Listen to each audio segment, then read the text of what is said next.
The Rise of Kingdoms legendary commander tier list is a beast that is ever changing. It is constantly evolving with the current meta. So today we're going to reevaluate the legendary commander tier list because this is something we haven't done in nearly 4 months. And in that time, we've seen a handful of brand new legendary commanders as well as a couple of museum relics. But before we jump in, of course, what's going on, guys? Cheers. Now, as you guys know, I am a sponsored partnered creator with Rise of Kingdoms. So if you want more raw content, consider subscribing down below and dropping a thumbs up while you're down there. As you guys know, since the last time that we've updated the open field commander tier list in Rise of Kingdoms, we've gotten a couple of brand new commanders. We got our hands on Achilles, who came alongside Hector with the brand new Song of Troy KVK, and we also got our hands on Gangnam Chan, and David IV is coming down the pipeline very quickly. But let's quickly take a look at where we left off with the tier list last time. This was at the beginning of August of 2025, I believe, and there are some things that we do have to change here. Now, again, what you're looking at here is the old tier list. I haven't modified this yet. We will do that in just a second, but let me clarify what exactly the different tiers are here. Okay, the S+ tier are the best commanders in the game right now of their respective troop type. These are commanders that if you are running just a single march of that troop type, you should absolutely be using these commanders. The S tier are commanders that either fit into that #1 best army, or more likely they find themselves in the second best pair of that troop type. The A tier are commanders that maybe find themselves in the second or third best pairing for that particular troop type and are typically just a little bit older or a little bit more power crept or maybe a little bit more niche. The B tier commanders are commanders that maybe you can flex in specific circumstances, or if you don't have the sculptures to invest in a newer commander and you've got these commanders lying around, maybe you could squeeze some value out of them still. C tier commanders are commanders that are definitely a bit older. They're definitely power crept, and a lot of these commanders are from older KVKs. As you can see here, we put a couple of the KVK2 commanders here. The D tier are really old commanders that really only have maybe 1 or 2 uses in the open field. Maybe you use them to bridge the gap into Season of Conquest because it's your first time and you just left KVK3. And the F tier are just commanders you shouldn't be using in the open field in the end game. That's pretty much it. And just to be clear, this is an end game tier list. Okay, obviously if you're in KVK1, you're gonna be running Sun Tzu or Belisarius, obviously. Of course, hopefully you guys knew that this was an end game tier list. So this is where we left off, and that is more or less the criteria that I'm using in my head to rank these commanders. And if there are any nuances, then of course we'll elaborate in this video. Those of you with a keen eye will have noticed that Tomyris and Edward of Woodstock were removed from that tier list because they recently just got a brand new relic. And so today let's take a look at these relics and see, do they actually move the needle and move these commanders up or down the tier list? Okay, when Tomyris's relic came out, it was actually one of the better relics. She got 10% march speed, 15% health. The second tier upgrade bumps that up to 25% health and another 5% of march speed. Not bad, right? 15% march speed. It's a little lower than the current meta and what we would expect these days, but it's definitely better than some older commanders that came out around her time. So 25% health and 15% march speed, does that do enough to revitalize Tomyris in the open field? Well, she used to be great for inflicting poison on the target. Now that we have Hermann Prime in the game though, there's really not a great use for Tomyris. She's still single target damage. Her defense reduction is nice, but that's also still single target. And so realistically, does 25% health and 15% march speed move the needle for her? It's nice, right? It's fine. I like it. I appreciate it. As a conquering commander, however, who also has the attack tree, this commander is never going to be a primary commander in the open field. She's doomed to be a secondary. For me personally, I think I'm going to throw her in the C tier, probably somewhere around Henry, maybe, right? I think it's, I mean, is she god awful in the open field like Hannibal Barca, for example? No, she has decent stats, 2 debuffs, right? Poison and defense reduction. So I think realistically, I think she's a little bit above the D tier as well. So I think C tier is a perfectly fine fit for her. Next is Edward of Woodstock, who had a 10% archer defense buff and a 150 active skill damage factor increase. With the additional upgrade here, we have 5% more defense and 100 extra active skill damage factor. This is not even close to good enough to making him even remotely usable in the open field. Unfortunately, the bane of Edward's existence has been the rage requirement of his active skill, unfortunately, and the museum relic does nothing to mitigate that. As a primary commander, he's going to deal 2750 with an active skill, but it costs 35% extra rage in order to do that, which means your skill cycle is going to be really slow. You're going to pop less active skills from not only him but also your secondary. And in the current meta, we have commanders like King Arthur that deal 2800 to 3 targets, so literally more damage factor to 3 targets. Ragnar Prime is like a year old at this point. He still technically deals 2800 to 3 targets. I think the highest we could put Edward would be in the D tier, right? I mean, realistically, he does have a tremendous amount of stats. He's one of the fastest archers in the entire game in the open field. He has 30% march speed, in case you guys forgot. So I think he can be bumped up here, but realistically, like, I would have loved to have seen the museum relic for Edward of Woodstock be something along the lines of reduces the amount of rage it costs to cast your active skill, right? That would have been fantastic. Even if he was a 1000 rage requirement for 2750, that only puts him 50 damage factor above somebody like Hua, who for the first portion of battle has a lower rage requirement, not a higher one, right? So it's like, man, I don't know, the rage requirement here really kills it for me. I would put him somewhere at the top of D tier maybe, right? Like, realistically, but it is what it is. And even if you wanted to make the argument that, like, okay, you could use him as a secondary and now he deals what, 1500, right? Like, that's not much, but I mean, at least you don't have a high rage requirement. Well, okay, you still lose rage though, right? Like, you still lose 300 rage after he casts, which is like, dude, how he has a downside to both primary and secondary. It's like, what are we doing? That made sense when he came out, and maybe it makes sense in season 2, but it just doesn't make sense anymore, and so he's kind of just doomed. All right, so now that all the older commanders are in the list, do we have to adjust this list to reflect the meta over the last couple of months before we add in the new commanders? And the answer is surprisingly not really. I actually feel like I was pretty much spot on with this tier list. I don't have any real regrets with how I've put these commanders here. The only small changes that I would make here would be maybe adjusting the commanders within their tier. So for example, I think YSG goes to the top of S tier. I think his performance with Emperor Qin has been phenomenal. I think commanders like Hua and commanders like Joan definitely bump down the list. Really, I want to put Hua in A tier, but I just unfortunately don't think there are enough cavalry commanders in the game yet to force him down to A tier. I think some people are still going to run Hua with Arthur and then Achilles with Gangnam Chan or something like that, and so in that way I do think that people will still probably use Hua for at least the next couple of months. That also begs the question, do we move down Joan? I think the answer is no, because again, if you don't have Gangnam Chan and you went all in on somebody like King Arthur with Achilles, then that's going to be your Delta March, and then what's your second Cav March going to be? It's probably going to be something like Hua with Joan. If you're a Cav main and you've already moved past that, right, and you do have 2 Delta armies, then of course both of these commanders belong in A tier, right? But I just don't think enough of the game has gotten that to that point yet, right? Like, that's just for the super high-end cavalry players who don't even need to be told this. They already know this, so that's really it. Zhuge Liang, I feel like bumping him down on S+. I feel like just the pure viability of YSG kind of dampens my excitement for Zhuge Liang, but realistically, point for point, I do still think that he is better. It just so happens to be the case that in the Emperor Qin March, YSG performs really well, right? I mean, it is what it is. The debuff here for Zhuge Liang, however, is beautiful, and it will help everybody else in the battlefield, and so point for point, I do think he belongs in a higher tier. If we're talking about Chook and Bertrand, I actually am going to bump them up to B tier. I think I underestimated them. I do think that some people who have the correct build for their account can make decent use of them in maybe a second or third army, so I'm going to put them up to B tier. That's more of a technicality. I don't think that anyone should be investing in them. I don't think that their performance over the last couple of months has gone through the roof. It's just technically, I think that I put them a little bit too low. I mean, if you look at the rest of the commanders in C tier, I do think that they are a slight cut above most of those commanders, again, for open field PvP. But beyond that, I really do like this tier list. I really do think that, you know, we are in a weird spot with cavalry still, where like some people are still going to be running skill damage, others are going to be running 2 delta, so that's kind of like the only weirdness that we have here. But besides that, I'm really happy with this tier list. Okay, so with that being said, let's add some of these new commanders to the tier list. All right, let's start with Achilles, because he was talk of the town when he first came out. Where does he land in the tier list now? Does he belong in the single best march for cavalry? And the answer is absolutely yes. I do think that he does. Does he belong at the top of S+?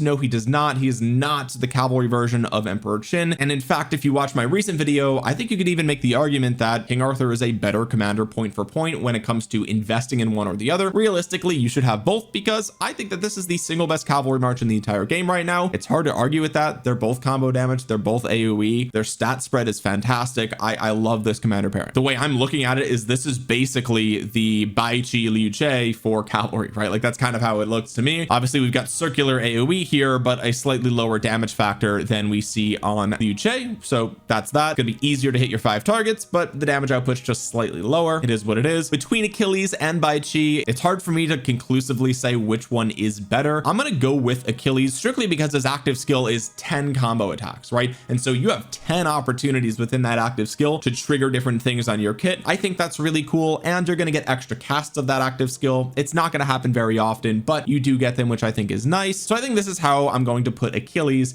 in the S+ tier. Next up is Hector, and Hector unfortunately does not have the same power level of Achilles. He is a leadership commander, and the beauty of Hector is how versatile he is, right? You can use him with any troop type in the open field as a secondary. You can even in some instances use him as a garrison commander, which really that should be done in a pinch. I don't think he's part of the best garrison in the game, but he's definitely usable, right? He's definitely usable in a mixed garrison. There's no argument there. Of course, this tier list is not for garrison, but I'm just pointing to the fact that Hector's value lies in his versatility, not necessarily his kit itself. So therefore he does not find himself in any of the best pairs in the open field, right? Like you're not going to really find him there. He's more of a flex pick. I think Hector actually belongs in S tier. I know that might be a little bit controversial because not that many people are talking about Hector, but like realistically, if Hua and Philip belong in S tier, then I think Hector does as well. I think Hector's probably not as supportive as somebody like Philip, but his active skill does deal more damage, and so realistically I kind of view him as a fusion between Hua and Philip, right? Like if you just combine these commanders, that's kind of how I'm feeling about Hector. I like his stat distribution. I like his march speed. I think he's mainly viable as a cavalry commander right now if you're running 2 delta marches, so that's kind of why he lands in S tier. If it weren't for that, then he would probably land in A tier, and so would a lot of these commanders, to be honest with you. But because of the weird nature of where cavs still find themselves, I do think that he does land himself in S tier. Now he's definitely below these commanders here, right? Like I definitely think he's not going to get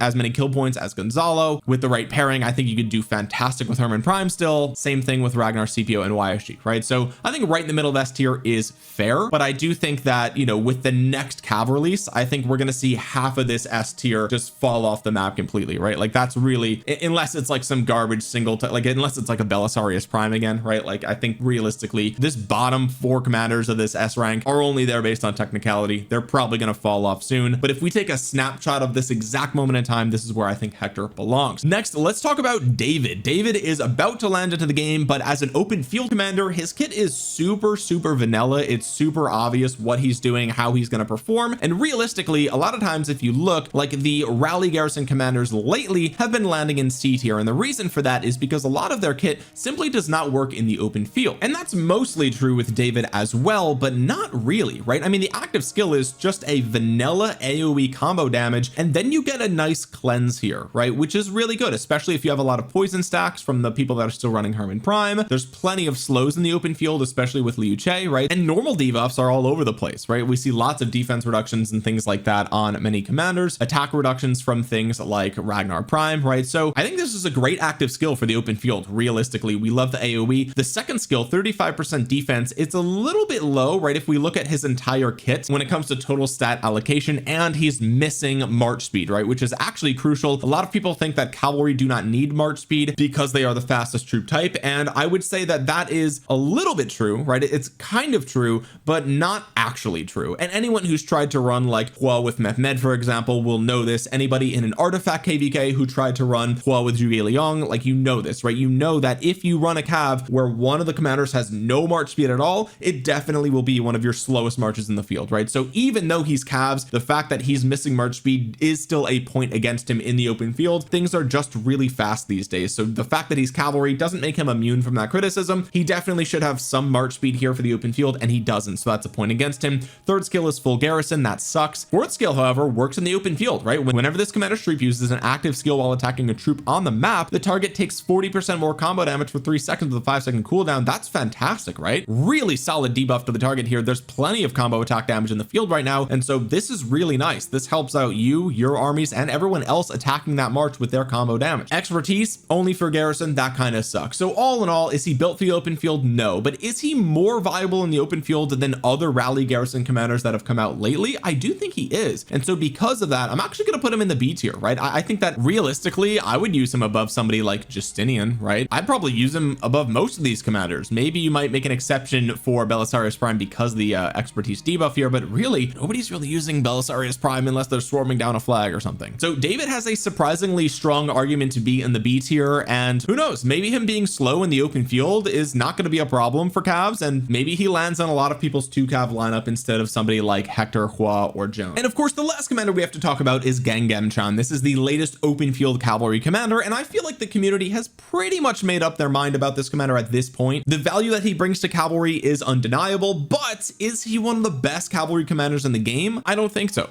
I honestly don't think so. I think if you're only running one cavalry march, you're not going to be using Gangemchan. You're going to be using King Arthur with Achilles. The damage output there is just so hard to argue with because it's so high. It is through the roof, double AoE. It's insane, right? Would you find him in a 2 cavalry lineup though? I think the answer is probably yes, right? He is tremendously tanky. He has a really strong defense reduction. 3000 damage factor to a single target is high by single target damage standards, but low for open field standards. I mean, realistically, like the damage output of S+ tier is just way higher than that. Most of the commanders in S+ deal double that. Okay, so just to put that into perspective, so realistically I think he belongs probably somewhere in the middle of S tier. Honestly, I think he's better than this bottom portion for sure. Does he output less damage than everyone above him though? Yes, he does. Now, is the value of him in his damage? Not really. I think his value comes from his tankiness. I think it comes from the defense reduction, right? The healing. I think there's a lot to love about him, but I'm not totally sold yet. Will I be investing in him? We'll see. KVK for me is quickly approaching. Unfortunately, we've had a max skip window for my kingdom. I don't think this was planned, but just based on leadership schedule, I don't think we were able to sign up for our last pop, so we have done a max skip here. For me personally, my second Delta formation armaments are not good, right? I mean, we have determined, which is fine, but like it's nothing crazy. The stat spread here is awful. We have a couple of basically all damage buffs here with the inscriptions, but my wedge formation is just better, right? We have 5.3% all damage, plenty of defense, 2 rare armaments instead of 1, right? So is this great? Not really, but the all damage is really nice, and this is my best cavalry march formation. I really like this a lot, but my point is I'm probably not going to be running 2 Delta marches in this upcoming KVK, which puts me in a weird position. Obviously I could run the Hua with Arthur, and then I could run the Achilles with Gangemchan. That's totally doable, but then I think, okay, well, my best gear and my best armaments are going on to a march that is now no longer the best march for cavalry, right? It's good, but it's not the best, and I'm effectively benching Joan for Gangemchan, right? And realistically, Joan's active skill, she just outputs more damage. I mean, it is what it is. I know she's old. I know she's got very few stats. Seems like she's barely hanging on by a thread these days, but at the end of the day, it's like, I might just prefer her damage. I don't know. Maybe I'll play around with it with this upcoming KVK, but one thing remains